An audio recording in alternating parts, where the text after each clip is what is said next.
So on Thursday night last week, I just couldn't help but head on over to the local Best Buy and pick up one of the new Nintendo Switch consoles when it launched. So I thought I'd give you all a quick look and review at the thing now that I've had it for a few days and messed around with it.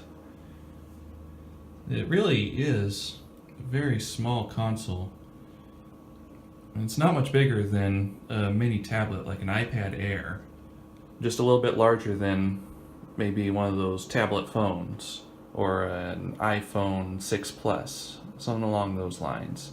Screen 6.2 inches, so it's a good size for taking it on the go. You really can see a lot, and the 720p resolution looks very sharp and clear on it. And just for a little size comparison, here's the gamepad from my Wii U system. This is actually, in addition to being a little smaller, it's actually a little bit lighter than the gamepad 2. The gamepad doesn't even have any of the processor or anything in it. It's just the screen and controller. So, considering that, it's very impressive that Nintendo managed to squeeze an entire console into this little tablet here. It's a touchscreen, capacitive now instead of resistive like on the Wii U, so it's much more responsive. And it is a plastic screen, not a super soft plastic, so it won't scratch too easy, but it's still a little easier to damage than a lot of people would like. And I've actually got a glass protector on the way. You can find those for about $10. I found the console to be comfortable to hold. It's nicely designed and built. It's not too heavy to hold and carry around. The Wii U gamepad is still more comfortable to hold since it was designed to just be a single unit that fits in your hands, but this one, for being so thin and small, it's still very comfortable, and I really like the feel of it a lot. I took it on a trip just a few days ago to test out its mobile capability, and battery held up admirably, and it just really felt great as a travel system. Startup is very quick and boots directly into a game from sleep mode, which is another thing that I really like about it.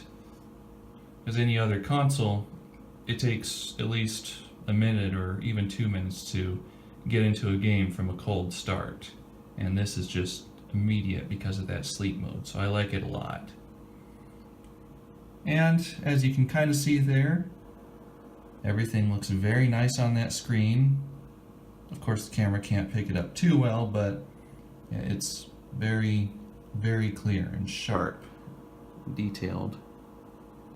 And here are the Joy-Con controllers separated from the system. They are very small in size. They can fit in the palm of your hand, and it actually makes them very comfortable to hold this way, in the fashion that you would hold a Wii controller. And speaking of the Wii controller, there's another size comparison. So as you can see, very small in comparison to the Wii controller, but still comfortable to hold. Turn sideways, I found that the right controller is more comfortable to hold for this sideways position than the left one because of the position of the buttons and the stick. These buttons on top are very tiny. They can be pressed, it's not exactly the easiest to press them. So they also include these little things that you can snap onto those controllers. The symbols there, they match up to there. You slide them down over the top and they click in place. They do seem a little bit like a quick afterthought though. The feel of these buttons when they're snapped onto the controllers is kind of mushy. So you have to really press them down all the way before you get the nice click that you need to activate those buttons. So I probably won't get much use out of them, but they are there, so it was at least nice of them to include that. And this here is the handheld piece that they fit into. This is hard to do with one hand, but there, they slide and snap into place. And I've heard that not everyone really likes how this feels, this setup, but I've actually found this controller to be very comfortable to hold. I can hold on to this thing for a long time without getting tired of it or feeling uncomfortable at all. Size-wise, it's about the same as a PS4 controller. Not quite as wide and a little bit taller, similar in size. So I'd say as far as comfort goes, for me, they're about the two are about the same. There's the Switch console sitting in its dock. It simply lifts out of there, slides into place. It's very easy to put in there. And once it's in there, it only takes about 2, maybe 3 seconds to go from the screen image to being displayed on the TV.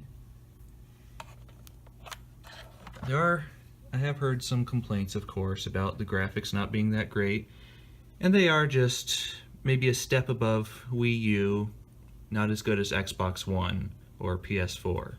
But, considering the size of the thing, it is 1/8 the size of my PS4 Slim here, maybe even a tenth of the size. So, considering that, it's really amazing just how much graphical power and processing power they fit into this thing.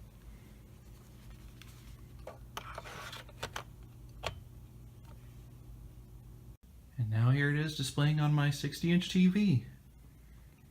Again, the graphics aren't exactly as good as the other consoles from Microsoft and Sony, but they still look very nice. Running around here, the water's very detailed. Lots of scenery detail and everything. There are a few frame rate drops I've noticed. Maybe that'll be fixed with some patches, software patches, but it really does play the full console graphics very well. I'm impressed with it. So that's all I have to say about the Nintendo Switch for now. It may not be for everyone, but I'm glad I bought mine, and it is a very nice console. I like it a lot.